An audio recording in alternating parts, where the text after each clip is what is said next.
Okay, तो JavaScript के अंदर कुछ मज़ीद ऑपरेटर्स की अगर हम लोग बात करें तो जिस तरह traditional programming languages C plus plus Python Java में हमारे पास अरिथमेटिक ऑपरेटर्स होते हैं एडिशन सब्ट्रैक्शन मल्टीप्लिकेशन के लिए।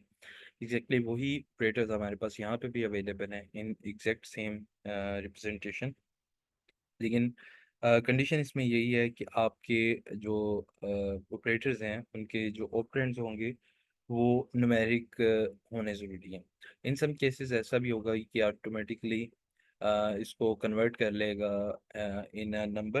लेकिन इन सम केसेस ऐसा भी हो सकता है कि अगर वो एक प्रॉपर ऑब्जेक्ट की सूरत में है तो हो सकता है वो बाय डिफ़ॉल्ट एक नंबर की सूरत में उसको कन्वर्ट ना करे। तो इसमें प्लस का ऑपरेटर है, आपके पास सब्ट्रैक्शन है, मल्टीप्लिकेशन, डिवीजन और मॉड्यूलो का ऑपरेटर है। तो मॉड्यूलस का जो ऑपरेटर है हमारे पास, उसका काम हमें क्लियरली पता है कि आपने डिवाइड किया नंबर ए को नंबर टू के साथ या ऑपरेंड वन को ऑपरेंड टू से, तो डिवीजन के बाद जो भी हमारे पास रिमाइंडर बच रहा होगा वो ये रिटर्न कर देगा। इसके अंदर भी जो ऑपरेटर की प्रेसिडेंस है वो एग्जैक्टली वही फॉलो फॉलो होती है। BDMAS जो रूल है आपका, ब्रैकेट, डिवीजन, मल्टीप्लिकेशन और एडिशन सब्ट्रैक्शन।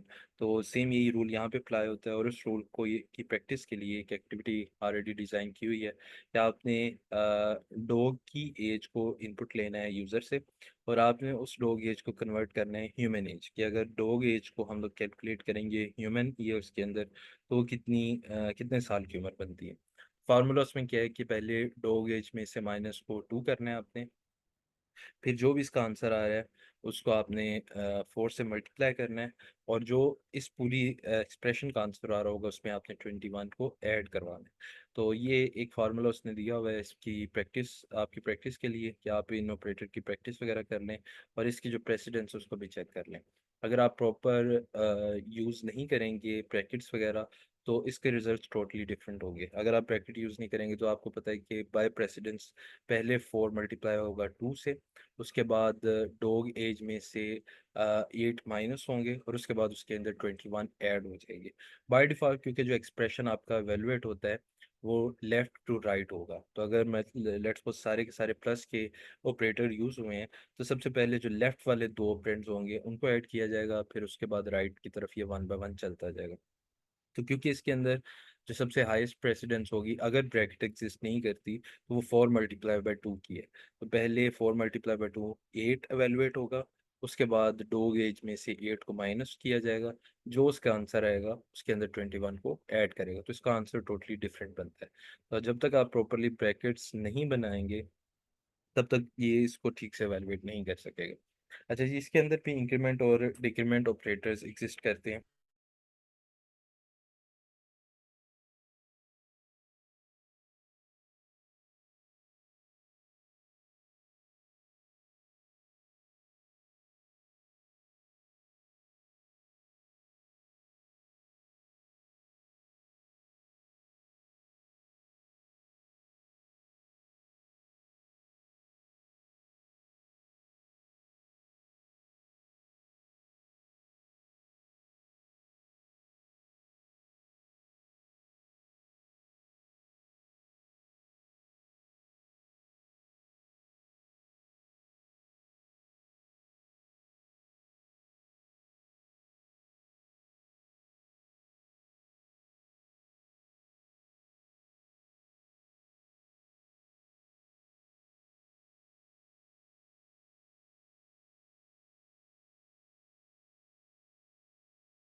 अच्छा, इसमें इंक्रीमेंट और जो डिक्रीमेंट ऑपरेटर हैं वो भी बिल्कुल वैसे ही फंक्शन करते हैं। इंक्रीमेंट में भी प्रीफिक्स और पोस्टफिक्स का कंसेप्ट है कि अगर लेट्स सपोज आपने प्रीफिक्स के तौर पे इंक्रीमेंट यूज़ किया है तो इस सूरत में क्या होगा कि पहले इंक्रीमेंट किया जाएगा, उसके बाद वो वैल्यू आपके रिजल्ट के अंदर स्टोर होगी। अगर आपने पोस्टफिक्स के तौर पे यूज़ किया है इंक्रीमेंट ऑपरेटर को तो उस सूरत में क्या होगा कि पहले एक्स की वैल्यू रिजल्ट के अंदर स्टोर हो जाएगी विच इज़ करंटली 5 और उसके बाद उसके अंदर एक का इंक्रीमेंट किया जाएगा। सिमिलरली डिक्रीमेंट के ऑपरेटर आपके पास हैं। उसके अलावा कंबाइंड या कंपाउंड असाइनमेंट ऑपरेटर्स है आपके पास। इसमें भी एक्चुअली होता इंक्रीमेंट ही है या मल्टीप्लिकेशन ही है, लेकिन उसको आप शॉर्ट हैंड के तौर पे लिख लेते हो। तो लेट्स सपोज अगर एक्स के अंदर 5 स्टोर है और आप लिख देते हो x+3, तो एक्स की प्रीवियस वैल्यू के अंदर 3 का एडिशन हो जाएगा। तो 5+3 = 8। तो जब आपके पास आउटपुट आएगी मैसेज के अंदर, वो 8 आ रही होगी। सिमिलरली सब्ट्रैक्शन है, सब्ट्रैक्शन में क्या होगा कि अगर एक्स के अंदर ऑलरेडी 5 है, तो जो प्रीवियस वैल्यू है उसमें से आपने 2 सब्ट्रैक्ट कर देने, तो जो न्यू वैल्यू आपके पास आ रही होगी वो 3 आ रही होगी। सिमिलरली मल्टीप्लिकेशन के ऊपर भी सेम रूल अप्लाई होता है, और डिवीजन के ऊपर भी। तो इन ऑपरेटर्स को एक दफ़ा देख लीजिएगा। बेसिक वही अरिथमेटिक ऑपरेटर्स हैं जो इससे पहले हम लोगों ने ऑलरेडी डिफरेंट प्रोग्रामिंग लैंग्वेजेस के अंदर देखे भी हुए हैं। सिर्फ उसकी रिप्रेजेंटेशन है कि आप उसको किस तरह से यहाँ पे लिख देंगे। तो वेरिएबल की सूरत में ही हम उसको डिक्लेयर कर रहे हैं और बाद में उस वेरिएबल के साथ इन ऑपरेटर्स को इस्तेमाल करें। अच्छा जी, अब अगर हम लोग बात करें फंक्शंस की, तो जावास्क्रिप्ट के अंदर जो फंक्शंस लिखे जाते हैं उनको लिखने का तरीकाकार बिल्कुल सिंपल होता है। इसके अंदर ना तो आपको रिटर्न टाइप डिफाइन करने की ज़रूरत होती है, और ना ही इसके अंदर पैरामीटर्स लिखते हुए हमें यूज़ करने पड़ते हैं पैरामीटर की वैल्यूज़ को या पैरामीटर की डाटा टाइप्स को।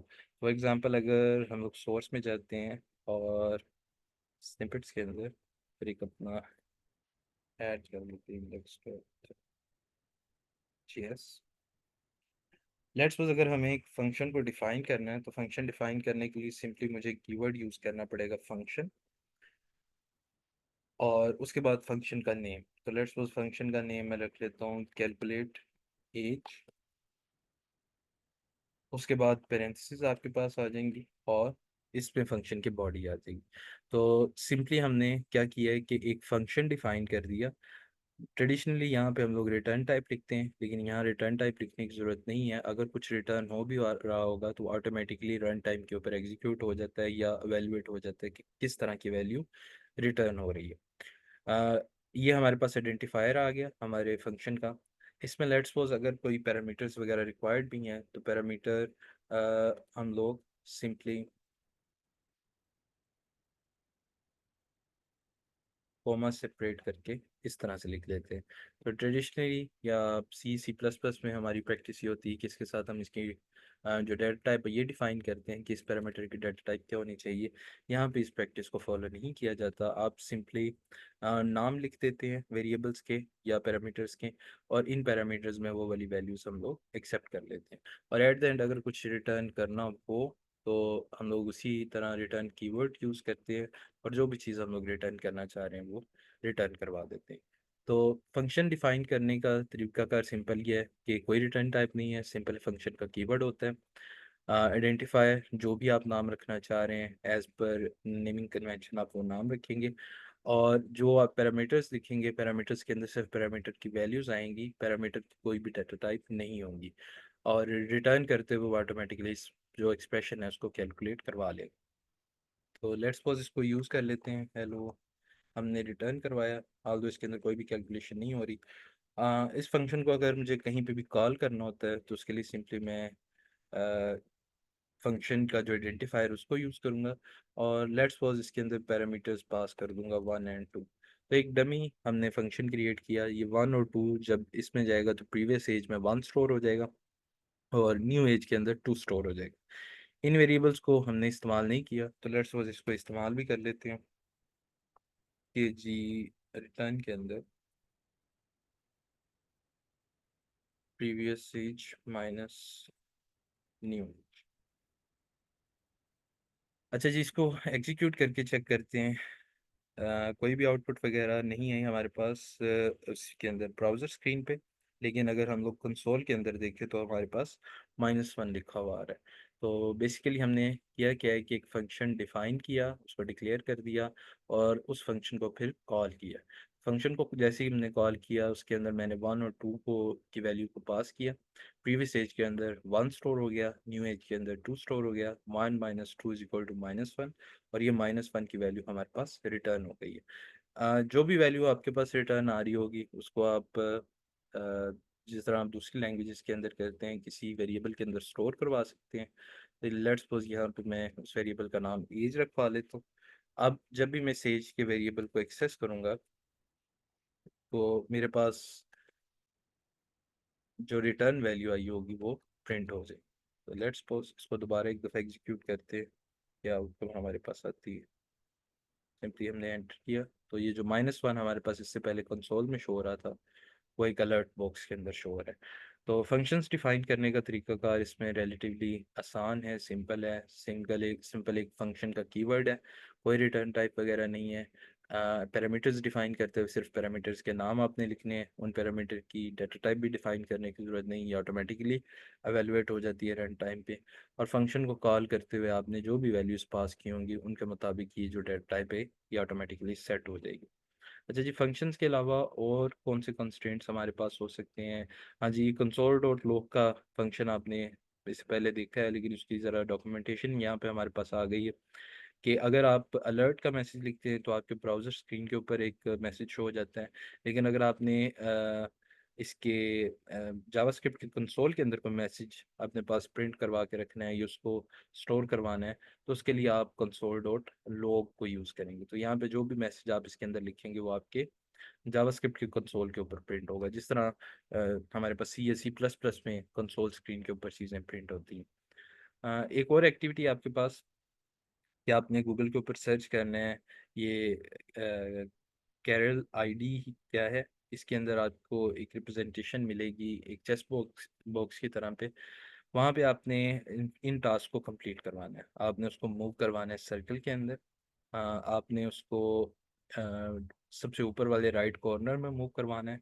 आपने बीपर्स को ड्रॉप करवाना है डायगोनल मैनर में, और आपने बीपर्स को ड्रॉप करवाना है चेस के पैटर्न। तो इसको एक दफ़ा सर्च करें और इन टास्क को कंप्लीट करने की कोशिश करें।